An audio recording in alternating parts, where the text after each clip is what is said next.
Hello पिला माने समस्त केमिति अछ निश्चित भलो थिबो। तो पिला माने आज रे क्लास रे तुम सामाजिक विज्ञान तुम जो सामाजिक विज्ञान बही अछि जाको हमें भारत और आम पृथ्वी बोली कहि परिबा। एहार पिला माने प्रथम अध्याय जार नाम होछि भारतर भौगोलिक विविधता। भारतर भौगोलिक विविधता विविधता कहले पिला माने कोन बुझिबा। भारतर अर्थ होछि आम देश नाम भारत। विविधता कहले कोन विविधतार अर्थ होछि पिला माने भिन्नता। जिमि देख पिला माने गोटे बापा माँ रो बा गोटे पेरेंट्स रो जदि तीनटा छुआ अछंती से तीन जण कोन समान अटंती कि नाही। तीन जण भितरे मत बहुत गुडे अलग अलग क्वालिटी अछि। सेमिति तमरो सांग मनकर 10 जण 15 जण थिबो समस्त कोन गोटे प्रकार कि नाही समस्त भिन्न भिन्न अट। इवेन पिला माने मनकर कुकुर आमे 10 टा माने आगे रखिबा आ से कुकुर 10 टा कोन सिमिलर आसीबे कि नाही समस्त भितरे भिन्नता आसीबो। सेमिति पिला माने भारत रे 100 कोटी रु अधिक संख्यक लोक अछंती नै कि 100 कोटी रु अधिक संख्यक लोक अछंती। तो निश्चित रूपे समस्त भितरे किछि ना किछि भिन्नता आसीबो। बुझियला ना। भौगोलिक अर्थ होछि भूगोलगत बा भारतर जदि आमे पिला माने भूमि रूप को देखिबा तेबे भारतर भूमि रूप पिला माने विभिन्न प्रकार अछि। कोडे समतल भूमि अछि, कोडे माळ भूमि अछि, कोडे पर्वत भूमि अछि नै कि कोडे जल भाग अछि, कोडे स्थल भाग अछि, कोडे खाल अछि, कोडे ढेप अछि, कोडे नदी अछि, कोडे नदी नाही, कोडे पानी अधिक अछि, कोडे पानी अभाव अछि। तो बहुत गुडे पिला माने भिन्नता अछि। तो एते भिन्नता को बा ई भिन्नता को आमे भौगोलिक विविधता बोली कहि परिबा। तो पिला माने हमर श्री अरविंद गोटे कथाटे कहिथिले जे आम पई आम देश भारत भौगोलिक दृष्टिकोण रु अन्य देश मानक ठारू पृथक आउ एहा ही अर्थात ताहा ही भारत को एक निर्दिष्ट जातीय परिचय प्रदान करछि। एई कथाटे पिला माने हमर अरविंद कहिथिले। एठारे पिला माने गोटे डायग्राम देखुथिबो जहा कि कर्णाटक रो जोग जलप्रपात अटे। देखि परछ ना देख ए जो माळभूमि आ जो जलप्रपात अछि ताको टे भला देख। आ एठारे पिला माने टरबाइन घुरेइगिरी विद्युत शक्ति मध्य उत्पादन करा जाउछि। हाइड्रो इलेक्ट्रिक प्लांट एठारे अछि। बुझिला पिला माने मन रख पिला माने ए पाठरो आमे ए पाठरा जतलो सरी जीवो मुख्यतः दीडा प्रश्नर उत्तर आमे जानिबा पाइबा। को दीडा प्रश्न प्रथम होछि पिला माने भारतर केतेक प्रमुख भौगोलिक वैशिष्ट्य गुडी कोन कोन एटार जिनसर मिनिंग आमे बुझिया पे चेष्टा करिबा। ता सहित भारतर भौगोलिक विविधता आम मानकर जीवन को किपरि प्रभावित करे। तो पिला माने पाठ कंप्लीट हैला आसी ए दीडा आमे इजीली बुझिबा। ठीक अछि पिला माने तो चलो स्टार्ट करिबा ताहाले। तो पिला माने 1984 मसिया कथा भारतर प्रथम महाकाशचारी बा प्रथम एस्ट्रोनॉट जाना होछि श्री राकेश शर्मा। जितेबेले महाकाश को जाइथिले से समय भारतर प्रधानमंत्री श्रीमती इंदिरा गांधी थांती। तो श्री राकेश शर्मा को इंदिरा गांधी पचारे जे महाकाश आम देश भारत किपरि दुसी। तो सांगे सांगे राकेश शर्मा उत्तर देते जे सारे जहां से अच्छा अर्थात मो देश दुनिया रे सबुठु सुंदर अटे। तो विंश शताब्दी पिला माने गोटे कविता लिखा जाइथिला सारे जहां से अच्छा हिंदुस्तान हमारा। एही पाठर एटा होछि गोटे अंश जाहाको राकेश शर्मा प्रधानमंत्री इंदिरा गांधी को कहिथिले। ठीक अछि ना। तो पिला माने मुख्यतः आमर जो भारत अच्छी पिला माने भारत पृथ्वी सप्तम बृहत्तम देश अटे। कहबार अर्थ है पूरा पृथ्वी पिला माने पाखापाखि 200 रु अधिक संख्यक देश अच्छी। यह भितर रूसिया हूँ पिला माने सबुठु बड़ देश तापरे चीन अमेरिका एमती बहुत देश अच्छा। तो क्रमान्वये जब आम सजेगा पिला माने तेरे भारत आसीबो 7 नंबर रे सबुठु बड़ देश आगे। आउ टोटाल पृथ्वी को पिला माने हम 7टा महादेश रे विभक्त करछे एटा तो आम जानथिबा नै कि एशिया आफ्रिका यूरोप उत्तर अमेरिका दक्षिण अमेरिका एमती 7टा महादेश में डिवाइड करछे। ता भितर जो बड़ महादेश ना होछि एशिया। तो एशिया महादेश रे एही हमर भारत देशटी अवस्थित। जदियो रूसिया चाइना आ भारत सब जगह एशिया महादेश रे पिला माने अवस्थित। जदि आम पिला माने भारतर मानचित्र को देखिबा तेबे पिला माने भारतर एडा हला पिला माने भारत भारत एडा होछि बॉर्डर एडा होछि भारतर पिला माने बॉर्डर आसीबो।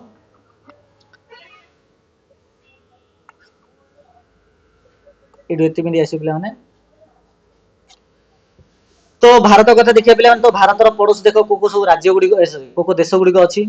जेमिति एडा अछि नेपाल एठी अछि भूटान एठी अछि हमर बांग्लादेश एठी अछि म्यांमार तापर असला पाकिस्तान अफगानिस्तान तळुक आसेले श्रीलंका एमिति पिला माने पड़ोसी देश गुडी अछंती। तो पाकिस्तान अफगानिस्तान नेपाल भूटान चीन चीन मध्ये अछि पिला माने এটা হচ্ছে চীন, বাংলাদেশ, म्यांमार, এটা म्यांमार নাই ପିଲା ମାନେ म्यांमार ଆପଣ ପଢିବା, ତା ସହିତ ଶ୍ରୀଲଙ୍କା ଇତ୍ୟାଦି ଦେଶ ଭାରତର ପିଲା ମାନେ ପଡୋଶୀ ଦେଶ ଆକାରରେ ଅଛନ୍ତି। ଯଦି ଆମେ ଭାରତର ପ୍ରାକୃତିକ ସୀମାକୁ ଦେଖିବା ତେବେ ଭାରତର ପିଲା ମାନେ ଉତ୍ତର, ପଶ୍ଚିମ, ପୂର୍ବ ଆଉ ଦକ୍ଷିଣ ଭାଗରେ ଅର୍ଥାତ୍ ପୂର୍ବ, ପଶ୍ଚିମ, ଉତ୍ତର, ଦକ୍ଷିଣ ଭାଗରେ ବହୁତ ଗୁଡେ ଜିନିଷ ଅଛି। ଯେମିତିକି ପିଲାମାନେ ଭାରତର ଯଦି ପିଲାମାନେ ମୁଁ ଉତ୍ତର ଭାଗକୁ ଦେଖିବି ତେବେ ପିଲାମାନେ ଏଠାରେ ଅଛି ଉତ୍ତର ଭାଗରେ ବିଶାଳ ପର୍ବତ ଶ୍ରେଣୀ, ଯାହାକୁ ଆମେ ହିମାଳୟ ପର୍ବତ ଶ୍ରେଣୀ ବୋଲି କହିବା। ଯଦି ମୁଁ ପୂର୍ବ ସାଇଡକୁ ଆସିବି ପିଲାମାନେ ତେବେ ପୂର୍ବ ସାଇଡ ଆମର ଏଠି ଅଛି ବଙ୍ଗୋପସାଗର। କଣ ଅଛି ରେ? ବଙ୍ଗୋପସାଗର ଅଛି। ସେମିତି ପଶ୍ଚିମ ଦିଗକୁ ଯିବି ତ ଏଠାରେ ଅଛି ଆମର ଆରବ ସାଗର। ସେମିତି ଭାରତର ପିଲାମାନେ ପଶ୍ଚିମକୁ ଏଇଠି ଯଦି ଆସିବି ଏଠି ଅଛି ଆମର ଥର ମରୁଭୂମି, ଠିକ ଅଛି ନା, ପଶ୍ଚିମ ଭାଗରେ ଥର ମରୁଭୂମି ମଧ୍ୟ ଅଛି। ଆଉ ଦକ୍ଷିଣ ଭାଗକୁ ଯଦି ଯିବି ତେବେ ଏଠି ଅଛି ପିଲାମାନେ ଭାରତ ମହାସାଗର। ତ ଉତ୍ତର ପଟେ ହିମାଳୟ, ପଶ୍ଚିମ ପଟେ ଥର ମରୁଭୂମି, ତା ସହିତ ପଶ୍ଚିମ ପଟେ ପିଲାମାନେ ଆମର ଆଉ ଗୋଟେ କଣ ଅଛି ଏବେ କହିଲି ଆରବ ସାଗର ଅଛି, ପୂର୍ବ ପଟେ ବଙ୍ଗୋପସାଗର ଆଉ ଦକ୍ଷିଣ ପଟେ ପିଲାମାନେ ଭାରତ ମହାସାଗର। ଏହା ସହିତ ପିଲାମାନେ ବିଶ୍ୱରେ ସବୁଠୁ ଜନସଂଖ୍ୟାରେ 1 ନମ୍ବର ହଉଛି ଚୀନ ଆଉ 2 ନମ୍ବରରେ ପିଲାମାନେ ଆସିବ ଭାରତ। ତା ସହିତ ଭାରତରେ ପିଲାମାନେ ବିଭିନ୍ନ ଧର୍ମର ଲୋକ ଆଉ ବିଭିନ୍ନ ଭାଷା କହୁଥିବା ଆଉ ବିଭିନ୍ନ ପ୍ରକାର ସଂସ୍କୃତିକୁ ପାଳନ କରୁଥିବା ଲୋକମାନେ ମୁଖ୍ୟତଃ ଭାରତରେ ରହିଥାନ୍ତି। ବୁଝିହେଲା? ତାପରେ ପିଲାମାନେ ଭାରତକୁ ଗୋଟେ ଉପମହାଦେଶ ବୋଲି କୁହାଯାଏ। କାହିଁକି? ଭାରତକୁ ଗୋଟେ ଭାରତୀୟ ଉପମହାଦେଶ ବୋଲି ମଧ୍ୟ କହିପାରିବା। କାହିଁକି ନା ଭାରତ ସହିତ ଯଦି ଆମେ ପାକିସ୍ତାନ, ବାଂଲାଦେଶ, ନେପାଳ, ଭୁଟାନ ଆଉ ଶ୍ରୀଲଙ୍କା ଏ ସବୁ ଯଦି ଆମେ ପିଲାମାନେ ମିଶେଇଦେବା ତେବେ କୁହାଯିବ ଭାରତୀୟ ଉପମହାଦେଶ ବୋଲି କୁହାହବ। ତ ଏଇ ମ୍ୟାପରେ ତମେ ଦେଖିପାରୁଥିବ ଏଇଟା ହଉଛି ଭାରତ, ତା ସହିତ ପାକିସ୍ତାନ, ନେପାଳ, ଭୁଟାନ, ବାଂଲାଦେଶ ଏସବୁ ଦେଶକୁ ଯଦି ପିଲାମାନେ ଆମେ ଯଦି ମିଶେଇଦେବା ତେବେ ଏହାକୁ ଭାରତୀୟ ଉପମହାଦେଶ ବା ଇଣ୍ଡିଆନ ସବ କଣ୍ଟିନେଣ୍ଟ ବୋଲି ମଧ୍ୟ କୁହାଯାଇଥାଏ। ଯଦି ଆମେ ଭାରତର ପିଲାମାନେ ବିଶେଷତଃ ଦେଖିବା ତେବେ ସ୍ୱତନ୍ତ୍ର ଭୌଗୋଳିକ ଏକକ ଅଟେ।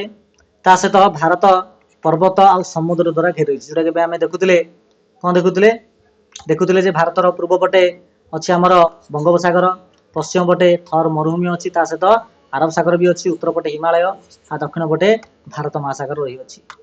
ଯଦି ଆମେ ପିଲାମାନେ ଭାରତର ଅକ୍ଷାଂଶକୁ ଦେଖିବା, ଯୋଉଟା କି ପିଲାମାନେ କ୍ଲାସ 6 ରେ ତମେ ଦେଖିଥିବ, ଅକ୍ଷାଂଶ ଦ୍ରାଘିମା, ଏଇଟା ଦେଶାଂଶ ନାହିଁ ପିଲାମାନେ, ଏଟାକୁ ଦ୍ରାଘିମା ବୋଲି ଆମେ ପଢିବା।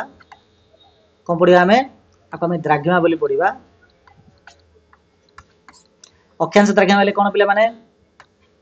ଅକ୍ଷାଂଶ ଦ୍ରାଘିମାର ଅର୍ଥ ହଉଛି ପିଲାମାନେ ଦେଖ, ଏଟା ହେଲା ପୃଥିବୀର ପିଲାମାନେ ଯୋଉ ବିଶ୍ୱରେଖା ସହିତ ସମାନ୍ତର ହେଇକି ଯୋଉ ରେଖା ଗୁଡିକ ଅଛି ଆକୁ ଆମେ କହିବା ଅକ୍ଷାଂଶ, ଏବଂ ଉତ୍ତର ଗୋଲାର୍ଦ୍ଧ ଦକ୍ଷିଣ ଗୋଲାର୍ଦ୍ଧ ଆଡେ ଯୋଉ ଏମିତି ଅଛି ଆକୁ ଆମେ କହିବା ପିଲାମାନେ ଦ୍ରାଘିମା। ତ ଅକ୍ଷାଂଶ ଯାହାକୁ ଇଂଲିଶରେ ଲାଟିଟ୍ୟୁଡ ଆମେ କହୁଛେ, ତ ଭାରତର ଅକ୍ଷାଂଶ ଯଦି ଆମେ ଦେଖିବା ତେବେ ପିଲାମାନେ 8 ଡିଗ୍ରୀ ଉତ୍ତରରୁ 37 ଡିଗ୍ରୀ ଉତ୍ତର ପର୍ଯ୍ୟନ୍ତ ରହିଅଛି।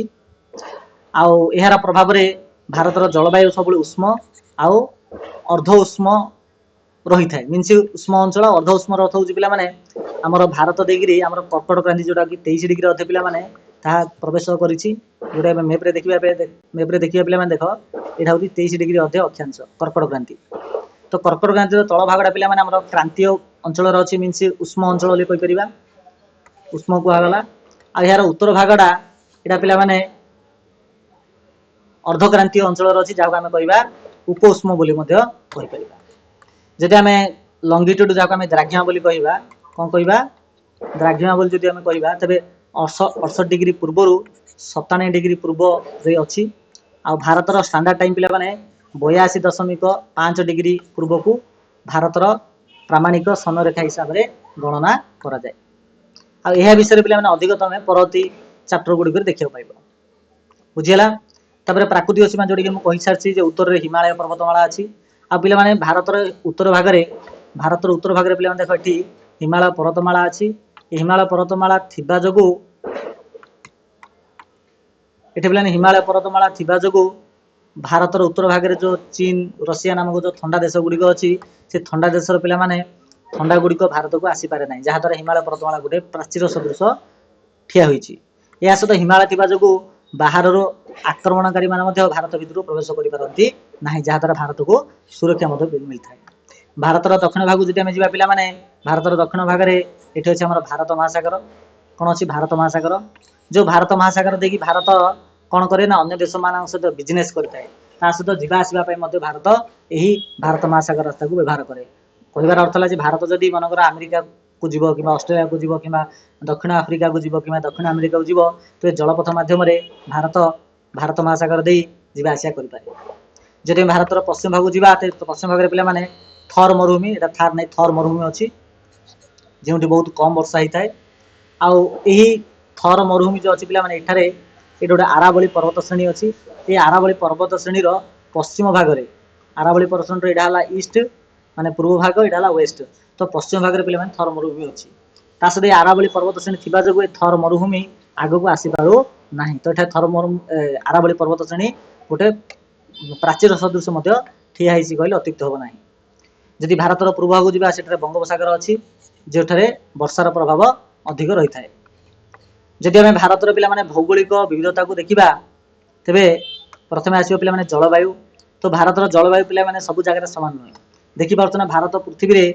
आकार दृष्टि 7 नंबर अच्छी अर्थात भारत विशाल बड़ देश अटे जेहेतु विशाल पे बड़ देश तो भारतर जो जलवायु विभिन्न जगह भिन्न भिन्न केउंठी टोटाली वर्षा हो तो केउंठी प्रबल वर्षा होता है कोड़े खाला अंचल अच्छी कोड़े समतल अंचल अच्छी कोड़े पार्वत्य अंचल अच्छी तो भारत पे पूरा जलवायु पूरा माने पूरा भिन्न अटे तो भिन्न भिन्न पानीपाग भिन्न भिन्न जलवायु रही अच्छी जदि आम जीवन शैली देखा तेरे पहाड़ अंचल रोकथि लोक मैंने मुख्यतः उल माने पहाड़ी अंचल जेहेतु से ठंडा अधिक होती तेणु से उल पोशाक पिंधती जदि आम जोड़े उर्वर माटी थी पे से अंचल जावा से लोक मुख्यतः चाषबास करके निज जीविका निर्वाह करती कहबार अर्थ है भारत भिन्न भिन्न जगह लोक मान रही माने रहा प्रणाली सहित कम करने ढंग भिन्न भिन्न होता है या सहित जेहेतु एत गुटे भिन्न अच्छी तो भारतर संस्कृति भिन्न भिन्न अटे अर्थात भिन्न भिन्न लोक भिन्न भिन्न प्रकार भाषा कथबार्ता हमें भिन्न भिन्न प्रकार खाद्य से खाई था परवर्ती टपिक आसला पे आमर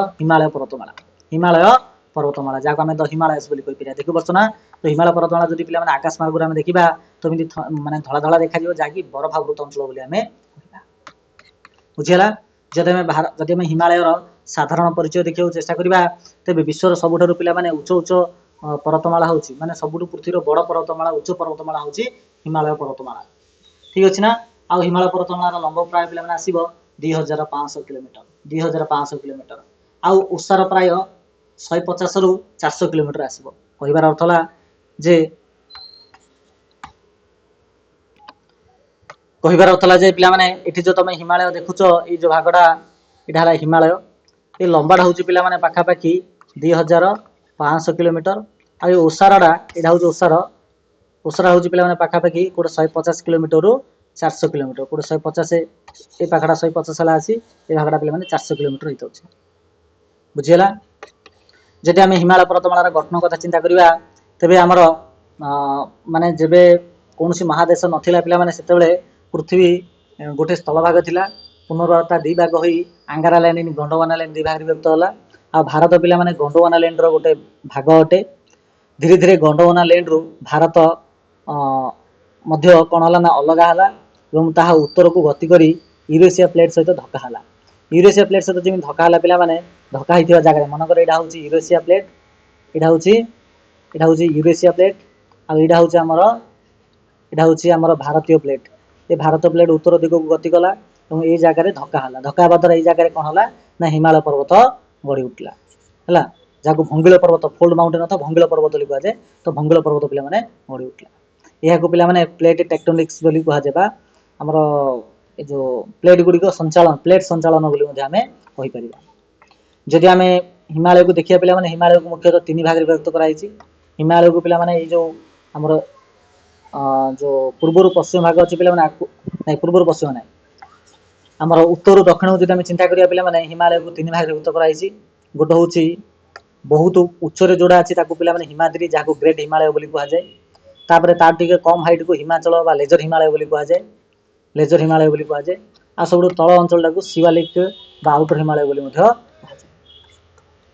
बुझेगा पे तो हिमाद्री कथा कहवा यह हूँ हिमालय सबुठ उच्च जगह अटे सब पे बरफ घोड़े रोथे मीन से आकाश मार्ग देखिए बोले यहाँ सब धल देखा ये पे ग्लेशियर एरिया अच्छी आउ अधिकांश नदी जो गंगा ब्रह्मपुत्र सिंधु ये नदी गुड़ मुख्यतः ये हिमाद्री जगार सृष्टि होती ठीक अच्छे तो हिमाद्री पे कम हाइट हूँ हिमाचल जहाँ मध्य हिमालय कहुए यार उच्चता हिमाद्री ठारू टिके कम अटे जहाँ मध्यम उच्चता बोली कहि परिबा। आउ ए हिमाचल गोटे एमिति निर्दिष्ट हाइट रे अछि जे एठारे पिला माने पानीपाग बहुत बढ़िया। तेणु एठारे बहुत गुड़े हिल स्टेशन गुड़िक रही अछि जेनिक शिमला, मसूरी, दार्जिलिंग एमिति बहुत गुड़े पिला माने बुलिया जगह जगह एठारे अछि। जदि हम बही पिला माने देखिबा तो नैनीताल जोटा उत्तराखंड रो ए हिमाचल बा मध्य हिमालय रहिछि। उत्तराखंड रो नैनीताल, सेमि पश्चिम बंग रो दार्जिलिंग आ हिमाचल प्रदेश रो शिमला, उत्तराखंड रो मसूरी ए सब शैल निवास स्थली गुड़िक जहाँ आम हिल स्टेशन बोली कहवा। हिल स्टेशन गुड़िया शैल निवास बोली कहुए ता सब रही अछि। आउ शिवालिक देखिबा पिला माने तो शिवालिक जो देखिबा पिला माने शिवालिक एमिति लिखा हिछि जहाँ वायु हिमालय बोली हम कहि परिबा। तो शिवालिक सबठारु निम्न अटे। एठारे पिला माने जंगल अंचल अछि आ माटी अधिक एठारे ढिला अटे। माटी अधिक कोन अटे ढिला अटे। ठीक अछि, बहुत बढ़िया। ଏବେ देखिए आम गुरुत्वता ये जो माने हिमालय जो पर्वतमाला अच्छी यार कौन इंपोर्टान्स अच्छी कौन गुरुत्वता अच्छी पिला माने हिमालय बहुत गुड़े नदी गुड़िक उत्स होती जमी गंगा, ब्रह्मपुत्र, एटा सिंधु नदी कि नदी सिंधु नदी। तो गंगा, ब्रह्मपुत्र, सिंधु नदी गुड़िक मुख्यतः हिमालय पर्वतमाला ही सृष्टि होती। आ गंगा कथा जब कह पिला माने गंगा गोमुख नामक गोटे आमर तुषार स्रोत रू तुषार पात अंचल पिला माने सृष्टि होती बोली कहि परिबा। से ब्रह्मपुत्र अर्थात ब्रह्मा पुत्र। देख पे भारत में जी नदी अच्छी सब नदी जाक कौन देवी ना था गंगा, जमुना, सरस्वती, कावेरी सब देवी ना अच्छी कि केवल ब्रह्मपुत्र नदी गोटे पुओ ना अच्छी।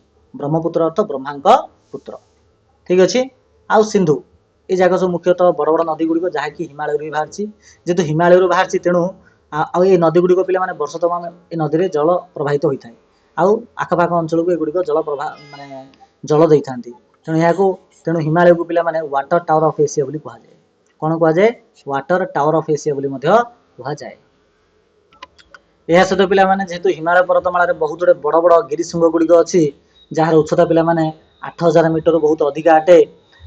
तेणु यही गिरिशृंग गुड़िक बेले बेले अष्ट सहस्रीय बोली कहुए जहाँ 8000 बोली कहुए था। और मन रखिथ पे जो हिमालय पर्वतमाला अच्छी हिमालय पर्वतमाला केवल भारत में एका ना भारत सहित आहरी बहुत गुड़े देश को टच कर भारत, नेपाल, भूटान, चीन, पाकिस्तान, अफगानिस्तान ये सब देश को पे लगिक हिमालय पर्वतमाला रही अच्छी। ठीक अच्छे। जेहेतु हिमालय बहुत गुड़े नदी बाहर जहाँकि वर्ष तमाम पानी दे था तेणु यहाँ एशियार जलदुर्ग बा वाटर टावर ऑफ एशिया पे कहुए। ठीक अच्छे। यहाँ हूँ पे गंगा नदी बाहर थी जगह जहाँ आम गोमुख बोली कहवा गाईर मुख गोमुख बोली कहीपर। ठीक अच्छे। यहाँ हूँ पे जो भारत गंडवाना लैंड रोटे पार्ट थिला आफ्रिका महादेश सहित लगी जोटा कि गंडवाना लैंड रही गोटे पार्ट अटे। प्राय 5 कोटी वर्ष पूर्व यूरोप प्लस एशिया को यूरोसिया कहुए। तो यूरोसिया प्लेस सहित भारत आसिक धक्का बाजिला जो धक्का बाजिला से हिमालय पर्वतमाला पे सृष्टि है। ठीक अच्छे। आउ मन रखिथ पे हिमालय दुईटी संस्कृत शब्द आसी अच्छी गोटे हूँ हिम प्लस आलय। हिमर अर्थ हूँ पे बरफ, आलयर अर्थ घर अर्थात बरफर घर। पे यहाँ गोटे गोटे 1 मार्किया क्वेश्चन परीक्षा प्रायतः यहाँ आसी था आसो। ठीक अच्छे। यह सहित पे आमर पश्चिम हिमालय रे पारंपरिक पद्धति किसी गोटे घर तैयारी करा जहाँ काठकुनी बा धाजी देवारी बोली कहुए जहाँ डायग्राम पे तुम यहाँ देखिपो। ये घर प्लेन एमती डिजाइन कराई माने ग्रीष्म ऋतु तुम जब जीव तो ये तुमको माने गरम लगे ना आ शीत ऋतु गले ठंडा भी लगे ना से प्रकार डिजाइन पे घरटा बनाई। ठीक अच्छे ना। आउ मन रखिथ पे आमर हिमाचल प्रदेश रे पे गोटे बृहत हिमालयस्थ जातीय उद्यान अच्छी। बृहत हिमालयस्थ जातीय उद्यान अच्छी पे जो विभिन्न प्रकार उद्भिद प्राणी और जीवजंतु रही था। आम यूनेस्को नामक गोटे इंटरनेशनल गोटे संस्था अच्छी यहाँ को विश्व ऐतिह्य स्थल मान्यता देती। ठीक अच्छे। तो हिमाचल प्रदेश बृहत हिमालय जातीय उद्यान को यूनेस्को द्वारा यूनेस्को को इंग्लिश में लिखा जाए यूनेस्को द्वारा पे माने विश्व ऐतिह्य स्थल मान्यता दि जाए। ठीक अच्छे। ठीक अच्छे पे बहुत बढ़िया। सहित पे जो हिमालय पर्वतमाला आम भारत उत्तर भाग में द्वारा आउ गोटे कौन सुविधा हो जान ना आउ गोटे सुविधा है जोटा मुझे आगे अलरेडी कही सारी आम साइबेरिया आम रशिया चाइना साइड रू जो ठंडा पवन मैंने आसीपारी था हिमालय पर्वतमाला रोकी दिए जहाद्वारा आमर ये ठंडा पवन से प्रभावित हुए ना। सहित हिमालय पर्वतमाला थी जो मुनसून आसे मुनसून जहाँ मौसुमी वर्षा कहे ये बाड़े होकर पे भारत प्रबल वर्षा कराई। तो हिमालय गोटे दृष्टि प्राकृतिक प्राचीर भाया काम करे बाहर आक्रमण को रोकी दे था सहित हिमालयर गुरुत्वता अर्थनीति क्षेत्र में बहुत अधिक अच्छी कहीं हिमालय जो नदी गुड़ प्रवाहित होती से नदी में बहुत गुटे टावर को व्यवहार करी विद्युत शक्ति उत्पादन कराऊँ जहाँ आम हाइड्रो इलेक्ट्रिक पावर स्टेशन बोली कहीपर यह सहित हिमालय पर्वतमाला को बहुत लोक भिन्न भिन्न देश भिन्न भिन्न जगह लोक बुलाया आसती जहाँद्वारा सेठारे टूरिज्म क्षेत्र सृष्टि हुए टूरिज्म अर्थ होची पे तीर्थयात्री माने विभिन्न देश लोक मैंने यहाँ बुलाया आसती जहाँद्वारा भारत में रोजगार सृष्टि हुए लोक मैंने रोजगार पाती पैसा इनकम हुए भारत अर्थनीति वृद्धि हुए ता सहित हिमालय पर्वतमाला बहुत एमती जंगल अच्छी जंगल पे माने विभिन्न प्रकार जो गछ अच्छी जो गछ को आम औषधि रूप व्यवहार करुचे ठीक अच्छे सरला देखिए आम पे लदाख कथा देखा तो लदाख हूँ पे गोटे शीतल मरुभूमि जिते आम पे मरुभूमि बा डेजर्ट कथा चिंता करचे आम मन भितर राजस्थान थर मरुभूमि कथा आसो खाली गरम थी बाली थी कि सेमि ना पे मरुभूमि दु प्रकार गोटे हूँ उष्ण मरुभूमि जोटा कि राजस्थान थर मरुभूमि कथा कहीपर आउ गोटे अच्छी पे शीतल मरुभूमि अर्थ हूँ बराबरत अंचल को शीतल मरुभूमि कहुचे जहाँकि तुम एटा डायग्राम रे देखि पार्थुबो ये जाक लदाखर गोटे बढ़िया बढ़िया अंचल गुड़िक जार फोटो ये दिखाई आउ लदाख रे पिला माने बेले बेले कौन होते ठंडा होची जे -30 डिग्री सेल्सियस को टेम्परेचर पड़ोची वर्षा बहुत कम हुए आउ एठारे पहाड़िया अंचल आ पथुरिया भूमि सब रही बुझला कोल्ड डेजर्ट कहीं जेहेतु पिला माने हिमालय वर्षा को अटके दउची जेहेतु हिमालय कौन कर आउ थे जब मैप को जब देखा तो जब पे मैप को देखा तो देख ये अच्छी हिमालय आम लदाख अच्छी पे तो जेहेतु हिमालय पे रही जाऊँगी तो वर्षा उपरको जापे ना जेहेतु वर्षा पे जापे ना तो सेठारे वर्षा हुए ना वर्षा से हुए ना आउ लदाख हूँ गोटे रेन शेडो एरिया अटे माने वर्षार छाया तले थी गोटे अंचल अटे जो वर्षा हुए ना आउ ये लदाख रे पिला माने गोटे पेंगंग सु नामक गोटे ह्रद अच्छी लुणा ह्रद अटे आउ से लुणा ह्रद जो मन यहाँ से पेंगंग सु ह्रद अटे जार साइड बहुत गुटे पर्वत अच्छी जहाँ साइड बहुत गुटे पर्वत अच्छी ये पर्वत रू पे बहुत गुटे मिनेराल धातव लवण गुड़िक आसी ह्रदरे पड़ा द्वारा यही ह्रदर पानी टेस्ट लुणी अटे लुणा पानी बोली कहीपर तो बहुत सारा मिनरल एठारे डिपोजिट होगा जो रहा जो तार टेस्ट परिवर्तन हो जाए जदि लदाख रे जीवन जापन प्रणाली को जब कहवा तो यहाँ जो पशु मैंने अच्छा जमीन याक जहाँ आम चमरी गाई बोली कहीपर तो चमरी गाई को मुख्यतः एठारे लोक मैंने लोक मैंने ट्रांसपोर्ट व्यवहार करती ट्रांसपोर्ट अर्थ हूँ यातायात मीनस चमरी गाई उपर अन्य लोक मान बसैक गोटे जगह अन्य जगह जावास करती चमरी गाईर दुग्ध एवं दुग्ध को व्यवसाय हिसाब से व्यवहार करती आउ से चमरी गाईर लोम को बाहर कर उल प्रस्तुत करते स्नो लियोपार्ड देखा मिलता है बरफ चिताबाघ देखा मिलता है आउ लदाख रे लोक मैंने मुख्यतः बौद्ध धर्म को ग्रहण करते गरम पोशाक पिंधते सिंपल कथा ठंडा अंचल मीनस लोक निश्चित रूपे गरम पोशाक ही पिंधे आउ लोक मान जीवन जापन प्रणाली पे बहुत सरल अटे बहुत सरल अटे ठीक अच्छे नेक्स्ट आसला पे गांगेय समतल भूमि कौन आसला गांगेय समतल भूमि यहाँ पे आम नॉर्थर्न प्लेन को आम गांगेय समतल भूमि भाविबा ठीक अच्छे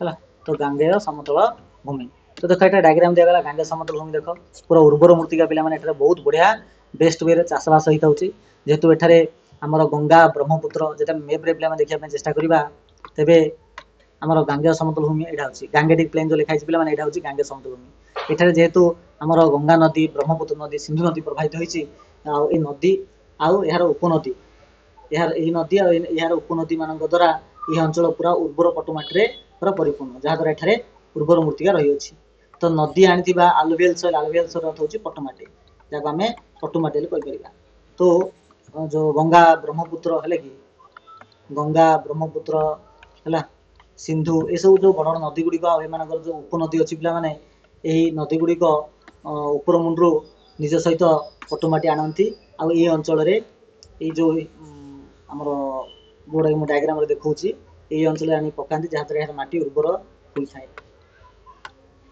पंजाब गंगा ब्रह्मपुत्र प्लेन गुड़िक अच्छी पंजाब प्लेन अर्थ हूँ पे अंचल को पंजाब प्लेन कहवा यहाँ गंगा प्लेन कहवा यहाँ को ब्रह्मपुत्र प्लेन कहवा आपको टोटाल रूपे पे गांगे समतल अंचल कहुई ଯଦି ବିଶେଷତଃ ଦେଖିବା ଗାଙ୍ଗେୟ ସମତଳ ଅଞ୍ଚଳର ତେବେ ବହୁତ ସମତଳ ଭୂମି ଅଛି। କ'ଣ ଅଛି ନା ସମତଳ ଭୂମି ରହିଛି, ତା ସହିତ ଅତ୍ୟନ୍ତ ଉର୍ବର ମୃତ୍ତିକା ଅଟେ, ଆଉ ବହୁତ ସାରା ନଦୀ ପିଲାମାନେ ପୁରା ଜାଲ ଭଳିଆ ବିଛେଇ ହେଇକିରି ଅଛି। ଯଦି ଗୁରୁତ୍ୱତା କହିବା ଗାଙ୍ଗେୟ ସମତଳ ଭୂମିର ତେବେ କୃଷି ପ୍ରବଳ ହୁଏ, ଚାଉଳ, ଗହମ, ଆଖୁ ଏସବୁ ଚାଷ ଗୁଡ଼ିକ ବହୁତ ବଢ଼ିଆ ହେଇଥାଏ। ଲୋକମାନେ ପିଲାମାନେ ମନେ ରଖ, ଭାରତରେ ଯଦି ଆମେ 100 କୋଟି ଅଛନ୍ତି ବୋଲି କହିବା, 100 କୋଟିରୁ ପିଲାମାନେ ପାଖାପାଖି 25ରୁ 30 କୋଟି 25ରୁ 30 କୋଟି ଲୋକ ପିଲାମାନେ କେବଳ ଏଇ ଗାଙ୍ଗେୟ ସମତଳ ଭୂମିରେ ଏକା ଅଛନ୍ତି। 25ରୁ 30 କୋଟି ଲୋକ ପିଲାମାନେ କେବଳ 30 ନାହିଁ, ପ୍ରାୟ ଦରକାର ପଡ଼ିଲେ 40 କୋଟି ପାଖାପାଖି ମଧ୍ୟ ହେଇପାରେ, କେବଳ ଗାଙ୍ଗେୟ ସମତଳ ଭୂମିରେ ଏକା ଅଛନ୍ତି।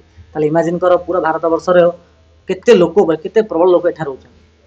ତା ସହିତ ଏଠାରେ ପିଲାମାନେ ଯାତାୟାତ ପାଇଁ ସଡ଼କ ସୁବିଧା ଅଛି, ରେଳପଥ ଅଛି, ବହୁତ ସୁବିଧା ଅଛି। ଠିକ୍ ଅଛି ନା। ତାପରେ ଆମେ ପିଲାମାନେ ଥର ମରୁଭୂମି, ଏଇଟା ଥାର୍ ନାହିଁ, ଏଇଟା ଥର ମରୁଭୂମି କହିବା। ତ ରାଜସ୍ଥାନର ଥର ମରୁଭୂମି କଥା ଆମେ ଚିନ୍ତା କରିପାରିବା। ଯଦି ମ୍ୟାପ୍ ଦେଖିବା ପିଲାମାନେ, ଏଇଟା ହେଉଛି ଥର ମରୁଭୂମି, ଯାହାର ପଶ୍ଚିମ ପାର୍ଶ୍ୱରେ ଆମର ଆରାବଳୀ ପର୍ବତମାଳା ଅଛି। ତ ଥର ମରୁଭୂମିର ପଶ୍ଚିମ ପାର୍ଶ୍ୱରେ ଆରାବଳୀ ପର୍ବତମାଳା ଅଛି, ବା ଆରାବଳୀ ପର୍ବତମାଳାର ଥର ମରୁଭୂମିର ପୂର୍ବ ସାଇଡ୍ରେ ଆରାବଳୀ ପର୍ବତମାଳା, ବା ଆରାବଳୀ ପର୍ବତମାଳାର ପଶ୍ଚିମ ପାର୍ଶ୍ୱରେ ଥର ମରୁଭୂମି ଅଛି, ଏମିତି ଆମେ କହିପାରିବା। ଥରକୁ ଥର ଡେଜର୍ଟ ବୋଲି କୁହାଯାଏ, ଯାହାର ଫଟୋ ତମେ ଏଠାରେ ଦେଖିପାରୁଥିବ। ଏଠାରେ ମୁଖ୍ୟତଃ ପିଲାମାନେ ବର୍ଷା ବହୁତ କମ୍ ହେଇଥାଏ, ପ୍ରାୟ 25 ସେଣ୍ଟିମିଟରରୁ କମ୍ ବୃଷ୍ଟିପାତ ହୋଇଥାଏ, ଆଉ ପ୍ରବଳ ଗରମ ହୁଏ, ପ୍ରବଳ ଗରମ ଥାଉଛି। ଆଉ ଏଠାରେ ପିଲାମାନେ ବାଲୁକା ପର୍ବତମାଳା, ବାଲିଟିକା ନାହିଁ, ଆକୁ ଆମେ ବାଲୁକା ପର୍ବତ ବୋଲି କହିପାରିବା। କ'ଣ କହିପାରିବା? ବାଲୁକା ପର୍ବତ ମାନ ସବୁ ଏଠାରେ ସୃଷ୍ଟି ହୋଇଥାଏ। ତାକୁ ବାଲୁକା ପର୍ବତ ନହେଲେ ବାଲୁକା ସ୍ତୂପ ବୋଲି ମଧ୍ୟ କୁହାଯାଏ। ବାଲୁକା ପର୍ବତ ନହେଲେ ବାଲୁକା ସ୍ତୂପ ବୋଲି ମଧ୍ୟ କୁହାଯାଏ।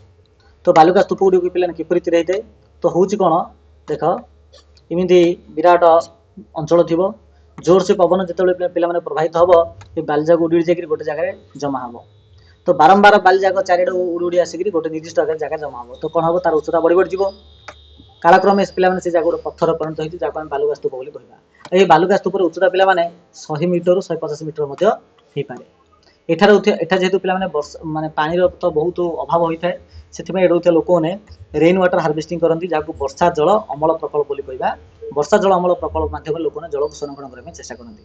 ତା ସହିତ ଏଠାରେ ଓଟ ଥାଉଛି ପିଲାମାନେ, ଯାହାକୁ ଲୋକମାନେ ଏଠାରେ ଟ୍ରାନ୍ସପୋର୍ଟେସନ ବା ଯିବା ଆସିବା ପାଇଁ ଓଟକୁ ବ୍ୟବହାର କରିଥାନ୍ତି। ସେଥିପାଇଁ ତ ପିଲାମାନେ ଓଟକୁ କୁହାଯାଏ ମରୁଭୂମିର ଜାହାଜ ବୋଲି ତାକୁ କୁହାଯାଇଥାଏ। ଆଉ ଯେହେତୁ ପାଣି ତ ପ୍ରାୟ ମିଳେନି, ତେଣୁ କୃଷି ତ ପ୍ରାୟ ହୁଏନି। ଯଦି ଗୋଟେ କୃଷି ହେଉଥିବ, ତେବେ ଉପଯୁକ୍ତ ଇରିଗେସନ ବା ଉପଯୁକ୍ତ ଜଳସେଚନ ପଦ୍ଧତିରେ ତ କୃଷି କାର୍ଯ୍ୟ ହେଇପାରିବ। ଏହାପରେ ପିଲାମାନେ ମୁଁ କହିଥିଲି ଡାଇଗ୍ରାମରେ ଯେ ଆମର ଥର ମରୁଭୂମିର ପୂର୍ବ ପାର୍ଶ୍ୱରେ ଆରାବଳୀ ପର୍ବତମାଳା ଅଛି। କ'ଣ ଅଛି ନା ଆରାବଳୀ ପର୍ବତମାଳା ଅଛି। ତ ବର୍ତ୍ତମାନ ସେ ଆରାବଳୀ ପର୍ବତମାଳା ବିଷୟ ଦେଖିବା। ଏଇଟା ଳ ହବ ପିଲାମାନେ, ଲ ନାହିଁ ଳ ହବ। ଆରାବଳୀ ପର୍ବତମାଳା ପୃଥିବୀର ପିଲାମାନେ ସବୁଠାରୁ ପୁରାତନ ପର୍ବତମାଳା। ଏଇଟା ଅଛି ପିଲାମାନେ ଆମର ହିମାଳୟ ପର୍ବତମାଳା, ଏଠି ଅଛି ଆରାବଳୀ ପର୍ବତମାଳା। ଆରାବଳୀ ପର୍ବତମାଳା ହିମାଳୟ ପର୍ବତମାଳା ଠାରୁ ମଧ୍ୟ ଆହୁରି ପୁରୁଣା ଅଟେ ପିଲାମାନେ। ପାଖାପାଖି ପିଲାମାନେ ମାନେ ହିମାଳୟ ପର୍ବତମାଳା ତ ଆରାବଳୀ ପର୍ବତମାଳା ଆଗରେ ବହୁତ ପିଲା ବୋଲି କହିପାରିବା। ବୁଝି ହଉଛି ନା? ପ୍ରାୟ ପିଲାମାନେ 250 ବର୍ଷ ତଳେ ଆମର ଆରାବଳୀ ପର୍ବତମାଳା ତିଆରି ହେଇଥିଲା। ହିମାଳୟ ତ ମାତ୍ର 5 କୋଟି ବର୍ଷ ତଳେ ହେଇଥିବ, କିନ୍ତୁ ଇଏ ଆରାବଳୀ ପର୍ବତମାଳା 250 କୋଟି ବର୍ଷ ପୂର୍ବେ ତିଆରି ହୋଇଛି। ଆଉ ଆରାବଳୀ ପର୍ବତମାଳା ଥିବା ଯୋଗୁଁ ଯେଉଁ ମରୁଭୂମି ଯେଉଁ ଅଛି, ଥର ମରୁଭୂମି ଅଛି, ତାହା ଆଗକୁ ଆସିପାରେ ନାହିଁ। ଯଦି ଆରାବଳୀ ପର୍ବତମାଳା ନଥାନ୍ତା, ହୁଏତ ଥର ମରୁଭୂମି ଏପଟେ ହେଇକିରି ଓଡ଼ିଶା ପାଖକୁ ମଧ୍ୟ ହୁଏତ ଆସିଯାଇଥାନ୍ତା। ତା ସହିତ ଆରାବଳୀ ପର୍ବତମାଳାରେ ପିଲାମାନେ ବହୁତ ସାରା ଧାତବ ଜିନିଷ ଗୁଡ଼ିକ ଅଛି, ଯେମିତିକି ଧାତୁ ଅଛି, ଯେମିତିକି କପର, ଜିଙ୍କ, ମାର୍ବଲ, ବହୁତ ଗୁଡ଼ିଏ ମିନେରାଲ ପିଲାମାନେ ଏଠାରେ ଭର୍ତ୍ତି ହେଇକିରି ଅଛି। ଠିକ ଅଛି। ତା ସହିତ ପିଲାମାନେ ରାଜସ୍ଥାନରେ ରହୁଥିବା ବା ମରୁଭୂମି ରହୁଥିବା ଲୋକମାନେ ଟନକା ବା କୁଣ୍ଡ ବହୁତ ଗୁଡ଼ିଏ ତିଆରି କରନ୍ତି, ଯେଉଁଠି ପାଣିକୁ ପିଲାମାନେ ସଂରକ୍ଷଣ କରିକି ରଖିଥାନ୍ତି। ହେଲା। ତା ସହିତ ଆରାବଳୀ ପର୍ବତମାଳା ଉପରେ ପିଲାମାନେ ବହୁତ ଗୁଡ଼ିଏ ଦୁର୍ଗ ମଧ୍ୟ ଅଛି, ଯେମିତି ଚିତ୍ତୋରଗଡ଼, କୁମ୍ଭଲଗଡ଼, ରଣଥାମ୍ବର, ଏମିତି ବହୁତ ଗୁଡ଼ିଏ ଦୁର୍ଗ ଅଛି। ଏଟା ତମେ ଯେଉଁ ଫଟୋଟା ଦେଖୁଛ, ଏଟା ହେଉଛି କୁମ୍ଭଲଗଡ଼ ଦୁର୍ଗ ଅଟେ। କୁମ୍ଭଲଗଡ଼ ଦୁର୍ଗ। ଓକେ, ତାପରେ ଦେଖିବା ଆମେ ଉପଦ୍ୱୀପୀୟ ମାଳଭୂମି। ଉପଦ୍ୱୀପୀୟ ମାଳଭୂମିକୁ ପିଲାମାନେ ଏଠାରେ ପେନିନସୁଲାର ପ୍ଲେଟୋ ବୋଲି କୁହାଯାଇଛି। ଯେଟା ଆମେ ମ୍ୟାପରେ ଆମେ ବୁଝିବା ପାଇଁ ଚେଷ୍ଟା କରିବା। ତ ଉପଦ୍ୱୀପୀୟ ମାଳଭୂମି ଦେଖିବା ପିଲାମାନେ, ତ ଦେଖ ଏଠାରେ ଏଇ ଅଞ୍ଚଳରେ ଆସିବ, ଯାହାକୁ ଆମେ ମାଳଭୂମି ବୋଲି କହିପାରିବା। ଯୋଉ ଯାକ ପିଲାମାନେ ମୁଁ ଏଠାରେ ରେଡରେ ଦର୍ଶେଇଛି, ଏଇ ଜାଗାକୁ ପିଲାମାନେ ଆମେ ଉପଦ୍ୱୀପୀୟ ମାଳଭୂମି ବୋଲି କହିବା। ତ ଉପଦ୍ୱୀପୀୟ ମାଳଭୂମିରୁ ଯଦି ଆମେ କେବଳ ଏଇ ଅଞ୍ଚଳଟାକୁ ଦେଖିବା, ଯୋଉଟାକି ତ୍ରିଭୁଜ ଆକୃତିର ଅଟେ, ଏହାକୁ ପେନିନସୁଲାର ପ୍ଲେଟୁ ଏରିଆ ବୋଲି ମଧ୍ୟ ଆକୁ କୁହାଯାଇଥାଏ। ଠିକ ଅଛି, ଯୋଉଟା ଦେଖିପାରୁଛ ପେନିନସୁଲାର ପ୍ଲେଟୁ ଏରିଆ ବୋଲି। ଯଦି ଆମେ ଏହାର ଏଇ ଯୋଉ ମାଳଭୂମିର ଯଦି ଆମେ ବିଶେଷତା ଦେଖିବା ପାଇଁ ଚେଷ୍ଟା କରିବା, ଯାହାକୁ ଆମେ କହିବା ଉପଦ୍ୱୀପ ମାଳଭୂମି ପିଲାମାନେ, ତେବେ ଏଇଟା ସବୁଠୁ ପୁରୁଣା ମାଳଭୂମି ଅଟେ। ଆଉ ଭାରତର ମାନଚିତ୍ର ଦେଖିବା ବେଲେ ପିଲାମାନେ ଏଇଟା ତ୍ରିଭୁଜ ଆକୃତିର ଦେଖିବାକୁ ଗଲେ, ତ୍ରିଭୁଜ ଆକୃତିର ପ୍ରାୟତଃ ତ୍ରିଭୁଜ ଆକୃତିର ଦେଖିବାକୁ ଗଲେ, ବୁଝିହେଲା ନା। ଯଦି ବିଭାଗ ଆମେ ଦେଖିବା, ତେବେ ଭାରତର ମଧ୍ୟ ଭାଗରେ ସେଣ୍ଟ୍ରାଲ ଅର୍ଥ ହେଉଛି ଭାରତର ମଧ୍ୟ ଭାଗରେ ଅଛି, ଯୋଉଟା ତମେ ଡାଇଗ୍ରାମରେ ଦେଖିପାରୁଥିବ। ପ୍ରାୟତଃ ମଧ୍ୟ ଭାଗରେ ଏଠାରେ ଅଛି, ପ୍ରାୟତଃ ମଧ୍ୟ ଭାଗରେ ଅଛି। ଆଉ ଏହାକୁ ଡେକାନ ପ୍ଲେଟୁ ଏରିଆ ବୋଲି ମଧ୍ୟ କୁହାଯାଏ। କ'ଣ କୁହାଯାଏ? ପେନିନସୁଲାର ପ୍ଲେଟୁ ଏରିଆ ବା ଡେକାନ ପ୍ଲେଟୁ ଏରିଆ ବୋଲି ମଧ୍ୟ କୁହାଯାଇଥାଏ। ଆଉ ଏଇ ଯୋଉ ଉପଦ୍ୱୀପ ମାଳଭୂମି ଅଛି ପିଲାମାନେ, ଏହାର ଦୁଇ ପାର୍ଶ୍ୱରେ ଦିଟା ଘାଟ ଅଛି। ଯେମିତିକି ଦେଖ, ଯେମିତିକି ପିଲାମାନେ ଟିକେ, ହଁ, ଯେମିତି ପିଲାମାନେ ଏଠି ପିଲାମାନେ ଅଛି ଆମର ପୂର୍ବ ଘାଟ ପର୍ବତମାଳା ଏବଂ ଏଠି ଅଛି ଆମର ପଶ୍ଚିମ ଘାଟ ପର୍ବତମାଳା। ଠିକ ଅଛି ନା। ଗୋଟେ ହଉଛି ପଶ୍ଚିମ ୱେଷ୍ଟର୍ଣ୍ଣ ଘାଟର ଅର୍ଥ ହଉଛି ପଶ୍ଚିମ ଘାଟ ବୋଲି କହିପାରିବା। କ'ଣ କହିପାରିବା? ପଶ୍ଚିମ ଘାଟ ପର୍ବତମାଳା। ଆଉ ଇଷ୍ଟର୍ଣ୍ଣ ଘାଟର ଅର୍ଥ ହଉଛି ପୂର୍ବ ଘାଟ ପର୍ବତମାଳା ବୋଲି କହିବା। ଯୋଉ ପଶ୍ଚିମ ଘାଟ ପର୍ବତମାଳା ଅଛି ପିଲାମାନେ, ତାହା ପୁରା କଣ୍ଟିନ୍ୟୁ ଅଛି, ତାହା କ୍ରମାଗତ ଅଛି ଆଉ ବହୁତ ଉଚ୍ଚ ଅଟେ। ମାନେ ପଶ୍ଚିମ ଘାଟ ପର୍ବତମାଳାଟା ପୂର୍ବ ଘାଟ ପର୍ବତମାଳା ତୁଳନାରେ ବହୁତ ଉଚ୍ଚ ଅଟେ। ଆଉ ପୂର୍ବ ଘାଟ ପର୍ବତମାଳାଟା ଭଙ୍ଗିଳ ଅଟେ, ମାନେ ଭଙ୍ଗା ଭଙ୍ଗା ହେଇକିରି ଅଛି। ତ ପୂର୍ବ ଘାଟ ପର୍ବତମାଳାଟା ଏମିତି ଭଙ୍ଗା ଭଙ୍ଗା ହେଇକିରି ଅଛି, କିନ୍ତୁ ପଶ୍ଚିମ ଘାଟ ପର୍ବତମାଳାଟା ପୁରା କଣ୍ଟିନ୍ୟୁ ଅଛି। ତା ସହିତ ଏହି ଆମ ଉପଦ୍ୱୀପ ମାଳଭୂମି କଥା ଦେଖିବା ପିଲାମାନେ, ତ ଏଠାରେ ପୂର୍ବ ପାର୍ଶ୍ୱରେ ଆଉ ପଶ୍ଚିମ ପାର୍ଶ୍ୱରେ ବହୁତ ନଦୀ ଅଛି। ଯେମିତିକି ପୂର୍ବ କାନେ ଦେଖିବା ପିଲାମାନେ, ତ ଏଠାରେ ଗୋଦାବରୀ, କ୍ରିଷ୍ଣା, କାବେରୀ, ଗୋଦାବରୀ, କ୍ରିଷ୍ଣା, କାବେରୀ ଏମିତି ବହୁତ ସାରା ନଦୀ ଅଛି। ଆଉ ପଶ୍ଚିମ ପାର୍ଶ୍ୱ ଦେଖିବା, ତେବେ ଏଠାରେ ନର୍ମଦା, ତାପ୍ତି ଏମିତି ନଦୀ ବି ଅଛି। এই উপদ্বীপ মালভূমির যদি গুরুত্ব ଦେଖିବା ପିଲାମାନେ, ତେବେ ଏଠାରେ ବହୁତ ସାରା ମିନେରାଲ ବା ବହୁତ ସାରା ଧାତବ ଲବଣ ଅଛି, ଯେମିତି କୋଇଲା ଆଉ ଲୁହା ଅଛି। ବହୁତ ସାରା ଜଙ୍ଗଲ ବି ଅଛି, ଉର୍ବର ଭୂମି ବି ଅଛି, ଯାହାଦ୍ୱାରା ଚାଷବାସ ମଧ୍ୟ ଏଇ ଅଞ୍ଚଳରେ ବହୁତ ବଢିଆ ହଉଛି। ଆହୁରି ମୁଖ୍ୟ ପିଲାମାନେ ଆଦିବାସୀ ଅଞ୍ଚଳରେ, ଆଦିବାସୀ ମାନେ ମୁଖ୍ୟତଃ ଏହି ଉପଦ୍ୱୀପ ମାଳଭୂମି ଅଞ୍ଚଳରେ ରହିଥାନ୍ତି। ବୁଝିହେଲା। ନେକ୍ସଟ ଟପିକ ଆସିଲା ପିଲାମାନେ ଆମର ସମୁଦ୍ର ତଟ। ଏଇ ଯୋଉ ପୂର୍ବ ଘାଟ ପର୍ବତମାଳା, ପଶ୍ଚିମ ଘାଟ ପର୍ବତମାଳା ଯୋଉ ଆମେ ପିଲାମାନେ ଡିସ୍କସ କଲେ, ଜଷ୍ଟ ଏ ସେକେଣ୍ଡ ରହିଥାଅ। ଦେଖ ପିଲାମାନେ, এই ସାଇଡରେ ଏ ଯୋଉ ଆମର ବେ ଅଫ ବେଙ୍ଗଲ ବା ବଙ୍ଗୋପସାଗର ଅଛି ପିଲାମାନେ, ବଙ୍ଗୋପସାଗର ଲାଗି ଭାରତ ଯୋଉ ଉପକୂଳ ଅଞ୍ଚଳ ଅଛି, ଏହାକୁ ପିଲାମାନେ କୁହାଯାଏ ପୂର୍ବ ତଟ ଉପକୂଳବର୍ତ୍ତୀ ଅଞ୍ଚଳ ବୋଲି କୁହାଯାଏ। ସେମିତି ଆରବ ସାଗରକୁ ଲାଗି ଯୋଉ ଉପକୂଳବର୍ତ୍ତୀ ଅଞ୍ଚଳ ଅଛି, ତାକୁ ଆମେ ପଶ୍ଚିମ ପାର୍ଶ୍ୱ ଉପକୂଳ ଅଞ୍ଚଳ ବୋଲି ତାକୁ ଆମେ କହିପାରିବା। ଠିକ ଅଛି, ଯାହାକୁ ସମୁଦ୍ର ତଟ ବୋଲି ମଧ୍ୟ କହିପାରିବା, କୋଷ୍ଟାଲ ଏରିଆ ବୋଲି କହିବା। ତ କୋଷ୍ଟାଲ ଏରିଆର ଅଞ୍ଚଳ ମାନେ ଲମ୍ବା ପ୍ରାୟ ପିଲାମାନେ ଆସିବ ପାଖାପାଖି 7500 କିଲୋମିଟର। କହିବାର ଅର୍ଥ ହେଲା ଯେ ଆମେ ଏଇଠୁ ଆରମ୍ଭ କରିକିରି ଯେମିତି ସମୁଦ୍ର ତଟପଟିଆ ଯିବା, ଆଉ ଏପଟେ ଆସି ଗୁଜରାଟ ଅଞ୍ଚଳରେ ଯଦି ପହଞ୍ଚିବା ପିଲାମାନେ, ଏହାର ଲମ୍ବା ପ୍ରାୟ 7500 କିଲୋମିଟର ଆସିବ। ତ ପଶ୍ଚିମ ତଟ ଯୋଉଟାକି ମୁଁ ଏବେ ଦେଖେଇଥିଲି ମ୍ୟାପରେ, ଏଇଟା ହେଉଛି ପଶ୍ଚିମ ତଟ ଉପକୂଳବର୍ତ୍ତୀ ଅଞ୍ଚଳ କହିବା। ତ ପଶ୍ଚିମ ତଟ ଯୋଉ ଉପକୂଳବର୍ତ୍ତୀ ଅଞ୍ଚଳ ଅଛି ପିଲାମାନେ, ତାହା ସଂକୀର୍ଣ୍ଣ ଅଟେ, ଆଉ ସେଥିରେ ବହୁତ ସାରା ମୁହାଣ ଅଛି। ଇ ସେଞ୍ଚୁରୀର ଅର୍ଥ ହେଉଛି ପିଲାମାନେ, ଆକୁ ଆମେ ଓଡ଼ିଆରେ ମୁହାଣ ବୋଲି କହିବା। ବହୁତ ସାରା ମୁହାଣ ଅଛି, ଆଉ ବହୁତ ଗୁଡ଼ିଏ ବନ୍ଦର ମଧ୍ୟ ଅଛି। କିନ୍ତୁ ପାରାଦ୍ୱୀପ ବନ୍ଦର, ସେମିତି ବହୁତ ସାରା ବନ୍ଦର ଆମେ କାହାକୁ କହିବା ନା, ଯେଉଁଠି ସମୁଦ୍ର ମାର୍ଗରୁ ଜାହାଜ ଗୁଡ଼ିକ ଆସି ରହିଥାଏ ତାକୁ ଆମେ ବନ୍ଦର କହିବା। ତ ଏଠାରେ ବହୁତ ସାରା ବନ୍ଦର ବି ଅଛି, ବହୁତ ସାରା ମୁହାଣ ଅଛି, ବହୁତ ସାରା ବନ୍ଦର ମଧ୍ୟ ଅଛି। ଠିକ ଅଛି ନା। ମୁହାଣ ପିଲାମାନେ କାହାକୁ କହିବା ନା, ସମୁଦ୍ରକୁ ଲାଗିକିରି ଗୋଟେ ଅଞ୍ଚଳ ଥିବ, ଆଉ ସମୁଦ୍ର ପାଣି ଯାକ ସ୍ଥଳ ଭାଗ ଆଡକୁ ମାଡ଼ି ଆସୁଥିବ, ଆଉ ସେଠାର ମାଟିକୁ ପିଲାମାନେ ପୁରା ସନ୍ତସନ୍ତିଆ କରି ରଖିଥିବ। ଆଉ ସେଠା ଯୋଉ ଗଛ ଗୁଡ଼ିକ ଥିବ, ସେ ଗଛର ପ୍ରାୟ ଚେର ମଧ୍ୟ ବେଳେବେଳେ ଦେଖାଯାଉଥିବ। ତାକୁ ଆମେ ପିଲାମାନେ ଇ ସେଞ୍ଚୁରୀ ବା ମୁହାଣ ବୋଲି ଆମେ କହିପାରିବା। ତ ଏମିତି ମୁଖ୍ୟତଃ ଆମର ଯୋଉ ପଶ୍ଚିମ ପାର୍ଶ୍ୱ ଅଛି ପିଲାମାନେ, ଏଇ ପାର୍ଶ୍ୱରେ ପିଲାମାନେ ଆମେ ଦେଖିବାକୁ ପାଇବା। ସେମିତି ପୂର୍ବ ସାଇଡରେ ଅଛି ପିଲାମାନେ, ତାର ଯୋଉ ଅଛି ସେଟା ବହୁତ ଚଉଡ଼ା, ଅର୍ଥାତ୍ ଏଇ ଯୋଉ ସମତଳ ଅଞ୍ଚଳଟା ପୁରା ଚଉଡ଼ା ରହିବ, କିନ୍ତୁ ଏଇଟା ଟିକେ ସେତେ ଚଉଡ଼ା ରହିବ ନାହିଁ। ପୂର୍ବ ସାଇଡଟା ଚଉଡ଼ା ରହିବ, ପଶ୍ଚିମ ପାର୍ଶ୍ୱଟା ଚଉଡ଼ା ରହିବନି। ଆଉ ଏଠାରେ ବହୁତ ସାରା ପିଲାମାନେ ଡେଲ୍ଟା ଅଞ୍ଚଳ ମଧ୍ୟ ଦେଖିବାକୁ ପାଇବା। ଡେଲ୍ଟା ବେଲେ କ'ଣ, ଯାହାକୁ ଆମେ ଓଡ଼ିଆରେ ପିଲାମାନେ କହିବା ତ୍ରିକୋଣ ଭୂମି। କ'ଣ କହିବା? ତ୍ରିକୋଣ ଭୂମି ବୋଲି କହିବା। ହେଲା, ତ୍ରିକୋଣ ଭୂମିର ଅର୍ଥ କ'ଣ? ଦେଖ, ମନରେ ଏଇଟା ହେଉଛି ସମୁଦ୍ର, ଗୋଟେ ନଦୀ ଆସିଲା, ଏଇଟା ହେଉଛି ନଦୀଟା।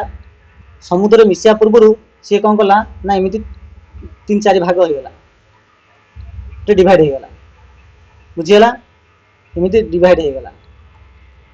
ତ ଦେଖ ପିଲାମାନେ, ଏଠାରେ ଏଇଟା ଗୋଟେ ସ୍ଥଳ ଭାଗ ନାହିଁ, ଏଇଠି ନାହିଁ, ଟିକେ ତା ଗୋଟେ ଡାଇଗ୍ରାମ ଭଲରେ କରିଦେଉଛି, ଜଷ୍ଟ ଏ ସେକେଣ୍ଡ। ନଦୀ କେମିତି ଆସିଲା ପିଲାମାନେ, एपटे नदी पानी जाक आसला एपटे गला एपटे प्रभावित होला ए मझे देख गोटे त्रिभुज आकृतिर रहा यहाँ हूँ गोटे समतल अंचल एटा से समतल अंचल जोटा कि देखा त्रिभुज आकृतिर अटे आकु पिला माने कहुए आमर त्रिकोण भूमि कहुए जहाँ इंग्लीश डेल्टा बोली कहुए तो मुख्यतः आम पूर्व तटपटे बोले ये अंचल में मुख्यतः डेल्टा अंचल गुड़िक सृष्टि होता आमर गोदावरी हो कृष्णा कावेरी महानदी रे मुख्यतः ये प्रकार त्रिकोण भूमि तैयारी होता है त्रिकोण भूमि मन रखिए पे चाष बढ़िया हम जेहतु उर्वर माटी से थाए चाष बढ़िया हुए परवर्ती टपिक आसला पे द्वीपपुंज आम समस्ते जाने जे बंगोपसागर रे अंडमान निकोबर द्वीपपुंज अच्छी और आरब सागर आमर लाक्षाद्वीप ये अच्छी लाक्षाद्वीपपुंज आमर रही अच्छी तो लाक्षाद्वीप अंडमान निकोबर द्वीपपुंज आ लाक्षाद्वीप पे माने आमर सब कोराल अच्छी कोराल अर्थ हूँ पे माने प्रबाल बोली कहीपर देख ये जगह हूँ प्रबाल माने एक्चुअली कौन हो जाना देख समुद्र भितर मन है समुद्र उपर पार्श्व ये बहुत बड़े प्रबाल कीट गुड़िक था प्रबाल कीट जाक पे जो मरी जाती तो गोटे पर गोटे गोटे पर गोटे उपर जमा हो जाए आ कालक्रमे पे से जाक पत्थर में परिणत हो ताकू पे प्रबालवासी बा कोराल बोली कहुई पार तो मुख्यतः आमर जो लाक्षाद्वीप अच्छी पिला माने कौन अच्छी जो लाक्षाद्वीप अच्छी पिला माने जस्ट सेकेंड जो आम लाक्षाद्वीप अंचल अच्छी पिला माने लाक्षाद्वीप पुंज पूरा लाक्षाद्वीपटा पिला माने केवल ए प्रकार प्रबाल पुंजर पिला माने तैयारी होईछि ए प्रकार प्रबाल कीट द्वारा तैयारी होईछि ठीक अछि आ अंडमान निकोबर द्वीपपुंजर पिला माने हमर आग्नेय उत्कीर्ण होछि जाको वोल्केनिक बोली कहा जाय आ स्पेशली अंडमान निकोबर द्वीपपुंज रे जो आग्नेयगिरी अच्छी पिला माने ता ना होछि बेरेन आइसलैंड एल्टा कहउछि बेरेन द्वीपपुंज बोली कहा जाय जोडे पूरा एक्टिव हमर आग्नेय उत्कीर्ण अछि ता सहित अंडमान निकोबर रे माने विभिन्न प्रकार जीवजंतु मत अच्छी बायोडाइवर्सिटी जाको आमे कहबा नेक्स्ट टॉपिक आसला पिला माने सुंदरवन उत्तर पूर्व भारत जो आम यही पार्श्वक आसा पे मैंने जो ब्रह्मपुत्र नदी मुख्य स्थली अच्छी तो यहाँ को पे भारत उत्तर पूर्वांचल बोली कहवा तो सेठा पे सुंदरवन भी अच्छी तो सुंदरवन पे देखिए तो महाबल बाघ से जगह सुंदर वृक्ष अच्छी जोटा कि मेप्रे पे यहाँ हूँ आमर ये अंचलटा तो सुंदरवन हूँ पे मन रखी पृथ्वीर सबुठ बड़ डेल्टा एरिया पृथ्वी में जिते त्रिकोण भूमि अच्छी सब बड़ त्रिकोण भूमि हूँ आमर सुंदरवन एठारे मैंग्रोव फॉरेस्ट अच्छी मैंग्रोव अर्थ हूँ आम सुंदरवन सुंदर वृक्ष मैंग्रोव गछ ये सब अच्छी सहित एठारे महाबल बाघ भी रहुअछि ठीक अच्छे सहित पे उत्तर पूर्व में बहुत सारा पहाड़ भी अच्छी जमीक गारो खासी जयंतिया सब पहाड़ अच्छी आ गारो पहाड़ रे जो आदिवासी लोक अच्छे गारो आदिवासी खासी आदिवासी आ जयंती आदिवासी बोली कहीपर यही उत्तर पूर्वांचल पे प्रबल वर्षा हुए कौन हुए प्रबल एठारे वर्षा होता है आठारे पे रूट ब्रिज भी अच्छी ये डायग्राम तुम देखी पार्थुव हूँ पे रूट ब्रिज है माने गछर चेर द्वारा एठारे ब्रिज तैयारी कराई मीन्स ए साइड रे साइड आसा यही ब्रिज को व्यवहार मुख्यतः करा जाई थाए ठीक अच्छे यहाँ हूँ पे आमर बेरेन आइसलैंड जोटा कि अंडमान निकोबर द्वीपपुंज रही अच्छी पश्चिम बंगर पे त्रिकोणभूमि यहाँ हूँ पश्चिम बंगर त्रिकोणभूमि जोटा कि आमर जो सुंदरवन एरिया अच्छी सेटा ठीक अच्छे यहाँ हूँ आमर से गछर चेर द्वारा जो तैयारी होता आमर ब्रिज अटे ठीक अच्छे आउ गोटे जीके क्वेश्चन पिला माने एशिया महादेशर सबुठारु स्वच्छ गाँ जहाँ ना हूँ माउली नोंग जोटा कि मेघालय राज्य रे रही अच्छी मेघालय राज्यर खासी पहाड़ रही तो आसबार एशिया महादेशर सबुठारु स्वच्छ गाँव ना हूँ कौन ना माउली नोंग बोली कहवा बुझेल ना ता सहित एठारे हाँ यही ग्राम यार जीवंत चेर सेतु है चेर सेतु जीवंत चेर सेतु माने जनाशुना अटे बास पे तो ये प्रकार पे पूरा चैप्टर को आम एठारे कंप्लीट करदे परवर्ती वीडियो पे यार जो क्वेश्चन आंसर अच्छी आम डिस्कस करवा तो पे क्लास किपरि लगे समस्त कमेंट सेक्शन में कमेंट्स कर ठीक अच्छे तो चलो वीडियो को एटेंड करवा थैंक यू सो मच।